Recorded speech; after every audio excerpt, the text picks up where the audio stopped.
تمام خالی فوجی، سیاسی اور انتظامی عہدوں پر دوبارہ تعیناتیاں کی ہیں۔ حماس کی جانب سے یہ تعیناتیاں اس بات کا اعلان ہے کہ حماس مستقبل میں اپنی جگہ چھوڑنے کے لیے ہرگز تیار نہیں، وہ ہر صورت غزہ میں اپنا کنٹرول برقرار رکھے گی۔ ویسے بھی اسرائیلی حملوں میں ہزاروں بے گناہوں کی موت کے باوجود فلسطینی عوام اب بھی حماس کو ہی اپنا نجات دہندہ سمجھتے ہیں، اور غزہ کی پٹی میں حماس کی مقبولیت میں ذرا سی بھی کمی نہیں آئی۔ اب ذکر کرتے ہیں امریکی صدر ڈونلڈ ٹرمپ کے غزہ امن پلان کا، جو شروع ہونے سے پہلے ہی تقریباً ختم ہو چکا ہے۔ پہلے پاکستان نے صاف لفظوں میں انکار کیا کہ وہ اپنی فوج غزہ بھیجنے کے لیے تیار ہے، لیکن حماس کو غیر مسلح کرنے کے عمل میں شریک نہیں ہوگا۔ اس کے بعد اب انڈونیشیا نے بھی ٹرمپ کو بتا دیا ہے کہ وہ بہت کم تعداد میں فوجی غزہ بھیجے گا، حالانکہ پہلے انڈونیشیا نے 20,000 فوجی غزہ بھیجنے کی یقین دہانی کرا دی تھی۔ واشنگٹن پوسٹ نے لکھا ہے کہ جکارتہ میں اعلیٰ حکام نے بتایا کہ پالیسی پر نظر ثانی کی جا رہی ہے۔ اطلاعات ہیں کہ انڈونیشی فوج ابتدائی مرحلے میں تقریباً 1200 فوجیوں کو روانہ کرنے کی تیاری کر رہی ہے، تاہم ان کے اپنے مقامات تک پہنچنے میں 6 ماہ لگ سکتے ہیں۔ آذربائیجان کے بارے میں بھی توقع تھی کہ وہ فورس بھیجے گا، اس نے بھی اپنے فیصلے پر دوبارہ غور کرنا شروع کر دیا ہے۔ دراصل ان ملکوں کی قیادت کو دیر سے ہی صحیح مگر یہ ادراک ہو گیا کہ ٹرمپ ان کے ساتھ کیا ہاتھ کر رہا ہے، کیونکہ ان کا پلان یہ تھا کہ مسلمانوں کے ہاتھوں مسلمانوں کا خون کروایا جائے۔ امریکی اخبار نے دعویٰ کیا ہے کہ پاکستان نے 3 بریگیڈ یا 15,000 فوجی غزہ بھیجنے کا وعدہ کیا تھا، لیکن اب موجودہ حالات میں نہیں لگتا کہ اس پلان پر عمل درآمد ہو سکے۔ امریکی اخبار کا کہنا ہے کہ ایک عرب سفارتکار نے واضح کیا کہ کوئی بھی ملک اس وقت تک اپنے فوجی نہیں بھیجے گا جب تک مشن کی مکمل تفصیلات سامنے نہ آ جائے۔ مصر نے غزہ میں تعمیر نو کے مرحلے میں مرکزی کردار پاکستان کو سونپنے کا مطالبہ داغ دیا ہے۔ اب دیکھنا ہوگا کہ اس پر پاکستان کی طرف سے کیا رد عمل آتا ہے۔ کیا پاکستان یہ کردار قبول کر لے گا یا پھر جان چھڑائے گا؟ ویسے اس معاملے سے دور رہنا اور جان چھڑا لینا ہی عقل مندی کا تقاضا ہے، کیونکہ کوئلے کی دلالی میں ہاتھ کالے تو کرنے ہی پڑیں گے۔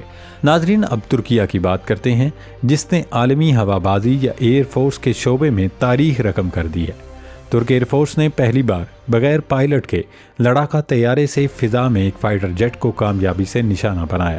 ابھی تک ڈرونز کے ذریعے صرف دشمن پر حملے کا کام لیا جاتا تھا، یعنی ڈرون میں GPS ٹریکنگ سسٹم کے ذریعے معلومات فیڈ کر دی جاتی تھی کہ فلاں جگہ میزائل مارنا ہے یا بم گرانا ہے، اور باقی کام ڈرون کر دیا کرتا تھا۔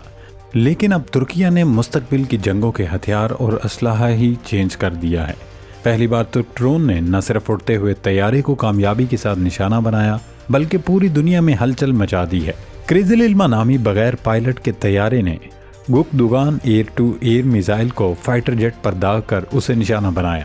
ٹیسٹ مشن کے دوران مرزفون ایئر بیس سے 5 F-15 لڑاکا طیاروں نے کیزل علما کے ساتھ مشترکہ آپریشن کیا۔ ترکیہ نے اس پورے مشن کی ویڈیو بھی جاری کر دی ہے۔ کیزل علما کے جدید سینسرز، اسٹیلتھ ڈیزائن اور کم ریڈار دکھائی دینے والی ساخت اسے دشمن کے طیاروں کا پتہ لگانے اور خود کو نظر آنے سے بچانے کی صلاحیت فراہم کرتی ہے۔ طیارے میں مراد ریڈار، ٹوئی گن نشانہ سسٹم اور دیگر مقامی ہتھیار نصب ہیں۔ اس کامیابی کے ساتھ کیزل علما دنیا کا واحد بغیر پائلٹ لڑاکا طیارہ بن گیا ہے جس کی فضائی جنگی صلاحیت باقاعدہ طور پر ثابت ہو گئی ہے۔ اس کمپنی کے ساتھ پاکستان کا بھی معاہدہ ہے اور پاکستان کو یہ ترک کمپنی کافی ڈرونز فراہم کر چکی ہے۔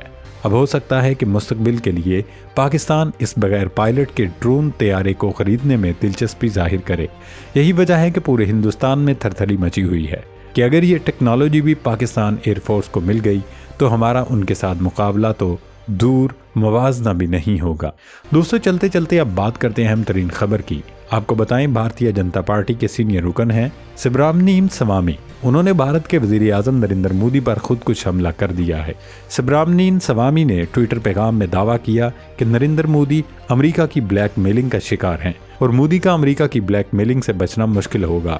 سبرامنیم سوامی نے مودی کی کابینہ کے سابق وزیر ہردیپ سنگھ پوری کی مبینہ جنسی اسکینڈل کا حوالہ بھی دیا۔ انہوں نے کہا مودی جی کی خواتین کے ساتھ افیئرز رہے، حالانکہ مودی خود کو برہماچاری یعنی عورتوں سے دور رہنے والا قرار دیتے ہیں۔ سبرامنیم سوامی نے یہ انکشاف بھی کیا کہ امریکی ایجنسیوں کے پاس بھارتی وزیر اعظم نریندر مودی کی ایسی نازیبا تصاویر موجود ہیں جو بھارت کے قومی مفادات کو نقصان پہنچا سکتی ہیں۔ یہ بلیک میلنگ بھارت کی خارجہ پالیسی کو متاثر کر رہی ہیں۔ انہوں نے تو یہ تک کہہ دیا کہ مودی کو چائنیز بھی بلیک میل کر رہے ہیں۔ سینئر سیاسی رہنما سوامی کے اس ٹویٹ نے ہندوستان میں ہنگامہ برپا کر دیا ہے۔ کانگریس سمیت اپوزیشن جماعتیں اس ایشو کو خوب اچھال رہی ہیں، جبکہ پوری بی جے پی نے چپ کا روزہ رکھ لیا ہے۔ دوستو، سوامی کوئی عام شخص نہیں، ان کا شمار جنتا پارٹی کے بانیوں میں ہوتا ہے۔ وہ 1990 سے 2013 تک اس کے صدر بھی رہے۔ 2013 میں انہوں نے اسے بھارتیہ جنتا پارٹی یعنی بی جے پی میں ضم کر دیا تھا۔ 1990 سے 1991 کے دوران پلاننگ کمیشن کے ممبر بھی رہے۔ وہ 1974 سے 1999 کے دوران 5 مرتبہ لوک سبھا کے رکن منتخب ہوئے۔ وہ سابق وزیر اعظم اندرا گاندھی کے سخت مخالف سمجھے جاتے تھے۔ اب اس لیول کا شخص اگر ایک بار پردھان منتری پر الزام لگا رہا ہے تو اسے ہرگز ہلکا نہیں لیا جائے گا۔